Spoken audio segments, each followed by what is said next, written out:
Hello guys, welcome back to new video. आज की video हम डिस्कस करेंगे कि निफ्टी क्या कर सकता है 24 जून को।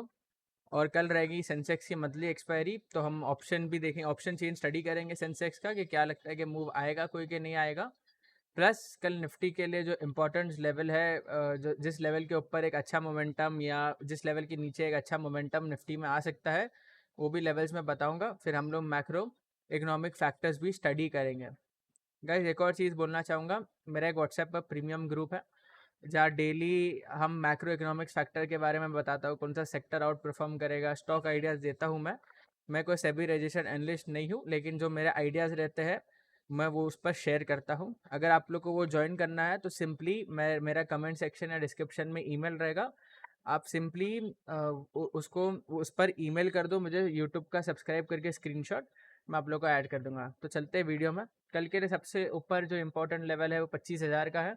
25,000 के ऊपर निकला मार्केट तो 25,050 और 25,100 तक जाने का फुल ट्राई रहेगा निफ्टी का।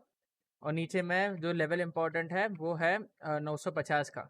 अगर 950 कल टूटता है तो 900, और फिर 900 भी टूटता है तो 850, जितना 850 800 निफ्टी कल जाने की जा सकता है कल के दिन पर निफ्टी। फिर अभी क्या हुआ, over on Saturday Sunday US ने ईरान पर अटैक किया। लेकिन इंटरेस्टिंगली क्या हुआ कि ऑयल आप देखो इतना ऊपर खुला था लेकिन इंस्टेंटली प्रॉफिट बुकिंग दिखा दिया। अभी काफ़ी लाल में भी गया, अब उधर से रिकवर करके ऊपर आया है। तो इस बार इतना बुरा इम्पैक्ट क्यों दिया ऑयल ने? अगर यूएस ने अटैक किया यानी बहुत बड़ी बात होती है। और ऐसा भी था कि ईरानियन पार्लियामेंट ने जो वो रहता है स्ट्रेट ऑफ, जो उधर से वो ऑयल जाता है 20% वर्ल्ड का, वो भी बंद करने वाला था। तो ऐसा क्या हुआ कि ऑयल रैली नहीं किया? 1 ही % अप है, वो भी अभी थोड़ा रिकवरी किया क्योंकि ओवरसोल्ड हो गया था। तो ऐसा क्या हो गया है कि ऑयल राइज नहीं कर रहा? क्या ईरान और इसराइल का टेंशन सॉल्व हो गया? नहीं, उनका बढ़ रहा है। प्लस यूएस का भी एंटर जो करना था वो गलत बात है। मार्केट्स के लिए वो अच्छा नहीं होना चाहिए था, लेकिन आप देखो तो मार्केट्स में इतना बड़ा इम्पैक्ट नहीं आया है। सिंपली एक अच्छे लेवल पर ट्रैपिंग हुई है। और देखो इतना बड़ा गैप डाउन, उसके बाद कॉन्स्टेंटली बाइंग, अभी थोड़ी प्रॉफिट बुकिंग यूएस की मार्केट में आ रही है। पर लेकिन क्या ये कोई बड़े प्रॉफिट बुकिंग में टर्न होने वाला है या इससे कोई बड़ा फॉल आने वाला है? I don't think so, unless until Iran nuclear bomb नहीं मारे। अभी क्या होगा ना, नेक्स्ट स्टेप, कि सब कंट्रीज देखेगी, सॉरी गाइस, सब कंट्रीज देखेंगी कि मिडल ईस्ट का वॉर बढ़ रहा है कि रुक रहा है। सिंपली वो होगा। अब चाइना क्या करता है, चाइना क्या सपोर्ट करता है, क्या चाइना आर्मी बेचता है या चाइना न्यूज़ बेचता है ईरान को, वो सब देखने में होगा। लेकिन प्रॉब्लम क्या है ना, कि आई थिंक जो डील ज़्यादा पास लगती है होते हुए, एक यूएस और ईरान की लगता है डील हो जाने वाली है। उससे क्या होगा कि इसराइल का भी एग्रेशन है वो ऑफकोर्स कम ख़त्म हो जाएगा कम्प्लीटली, और एक पीस सिचुएशन में आ जाएगा। सिमिलरली आज गोल्ड में भी, जहाँ तक मैंने सुबह देखा था गोल्ड नीचे चल रहा था, अभी ऊपर आ गया गोल्ड, अभी ऊपर आया। नहीं तो सुबह गोल्ड नीचे गिर चुका था, आफ्टर इतना ऊपर खुलने के बाद गोल्ड सीधा क्रैश हो गया था। अब क्या हो रहा है ये सब चीज़ों में, कि ये सब चीज़ें थोड़ा अपोजिट रिएक्ट कर रही है। इन द सेंस ऑयल बढ़ना चाहिए था दबाकर, गोल्ड बढ़ना चाहिए था, लेकिन वो दोनों चीज़ें बड़ी नहीं है। यानी क्या मार्केट मेकर्स को मालूम है कि कोई डील नियर बाई है या ट्रम्प डील कर लेगा? तो आई थिंक किधर ना किधर बैक ऑफ द माइंड वो है मार्केट्स में। सिमिलरली आज अपनी भी मार्केट देखो, खुली खुली नीचे, गई नीचे, फिर उधर से अच्छी रिकवरी करके ठीक ठाक ही नीचे बंद हुई, और मिड कैप और स्मॉल कैप तो प्लस में बंद हुए।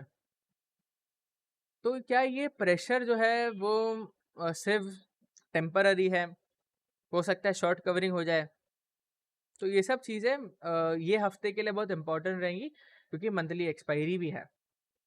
Second of all, bank Nifty के लेवल्स बता देता हूँ। इसे हमें शॉर्ट नहीं करना है जब तक 56,000 नहीं तोड़े, जब तक शॉर्ट नहीं करना है इसको कल। और ऊपर की तरफ 56,100 नहीं निकाले, इसको लॉग नहीं करना। फिर अगर 55,800 भी तोड़ दिया ना 56,000 के बाद, तो बैंक निफ्टी 55,600 जा सकता है। और ऊपर की तरफ अगर 56,200 तोड़ देता है 250, तो एक अच्छा खासा रैली 500 तक कल बैंक निफ्टी दिखा सकता है। अभी चले जाते हैं सेंसेक्स के ऑप्शन चेन पर। सेंसेक्स को कंबाइंड प्रीमियम क्या दिखा रहा है, 500 पॉइंट का मूव दिख रहा है, किधर ना किधर 510 पॉइंट का कल सेंसेक्स में मूव आ सकता है। ये किधर ना किधर मार्केट प्राइसिंग करने जा रहा है प्रीमियम्स के हिसाब से। सो कल क्या इंपॉर्टेंट है, फर्स्ट ऑफ ऑल कल रहेगी मंथली एक्सपायरी। अभी मैं निफ्टी के चार्ट पर जाता हूँ, ये था पूरा मई की 12 से जून का पूरा महीना ये है। ये जो जून का महीना है ये काफ़ी साइडवेज है। अच्छा, अभी एक इंटरेस्टिंग थिंग किया है, एक चीज़ मैं बताता हूँ आप लोग को, कि जब तक निफ्टी ना ये लेवल नहीं तोड़े ना, ये लो, जब तक कोई शॉर्ट ट्रेड लेना नहीं मेरे हिसाब से। क्योंकि आज देखो एक इनडिसिसिव कैंडल बनी है। अगर एक अच्छा ट्रेड बनाना हो, इसका हाई मार्क कर दो, इसका लो मार्क कर दो, जिसके नीचे कल निफ्टी बंद होगा और उसके हिसाब से ट्रेड ले लेना। नहीं तो कल अवॉइड करो ट्रेड करना थोड़ा टाइम अभी फिलहाल के लिए। ओवरनाइट पोजीशंस तो रखो ही मत, ऑप्शन है तो लेना है तो स्टॉक्स में मोमेंटम है, अच्छा मोमेंटम है। प्लस आप देखो कि ये फर्स्ट टाइम ना बॉक्स के अंदर कुछ हायर हाई और हायर लो का फॉर्मेशन बॉक्स के अंदर दिख रहा है। नहीं तो अर्लियर देखो आप लोग कि कोई हायर हाई और हायर लो का फॉर्मेशन था नहीं। ये देखो इधर आता था, स्ट्रेट अप ये पॉइंट तक जा रहा था, फिर देखो नीचे आया, इस बार नीचे आया, इधर गया, इधर 2 दिन रुका, फिर ये इधर गया है। ठीक है, तो ये क्या दिख रहा है, ये एक काइंड ऑफ हायर हाई और हायर लो का फॉर्मेशन मार्केट्स में बनता हुआ दिख रहा है in with in the box. इसका मतलब क्या है कि ब्रेकआउट बहुत नियर बाई है। तो अगर जब तक ये लो नहीं टूटेगा ना, तो हम लोग नहीं समझेंगे कि निफ्टी एक रेंज में रहने वाला है। जब तक ये पर्पल लाइन सबसे इंपॉर्टेंट है, अगर ये टूटा तो ये वापस से बॉटम ऑफ द रेंज तक जाएगा। अनलेस या अनटिल ये टूटता है ना, आप लोग गाइस मार्केट्स में लॉन्ग रह सकते हो अगर आप लोग की पोजीशन है। लेकिन मैं ऑप्शंस और उसकी बात नहीं कर रहा हूँ। अगर आपके पास स्टॉक्स है, वो सब है, और वैसे भी मार्केट एक तो रेंज में फंसा है, जब तक ये ब्रॉडर बेस्ड 24,400 नहीं टूटता है, मार्केट सेल साइड नहीं जाने वाला है। एक और चीज़ बोलनी थी मेरे को, जैसे कि जैसा मैंने कहा ये लेवल के नीचे हमें शॉर्ट नहीं करना, मतलब ये लेवल जब तक नहीं टूटे जब तक शॉर्ट नहीं करना है। और अगर आप ज़्यादा सेफ ट्रेडर हो, सेफ प्ले करना चाहते हो, जब तक इसके ऊपर 2 कैंडल बन होते हुए नहीं दिखे 25,200 के ऊपर, जब तक आप मार्केट्स को लॉन्ग मत करो, मार्केट्स को कुछ भी मत करो, आराम से ट्रेड रेंज है वो इंजॉय करते रहो। सिंपली स्टॉक्स में फोकस रखो। स्टॉक्स में अगेन एंड अगेन मैं बोल रहा हूँ, मोमेंटम है उनमें। कल की वीडियो में 3 स्टॉक दिया था, क्या चले हैं वो तीनों स्टॉक।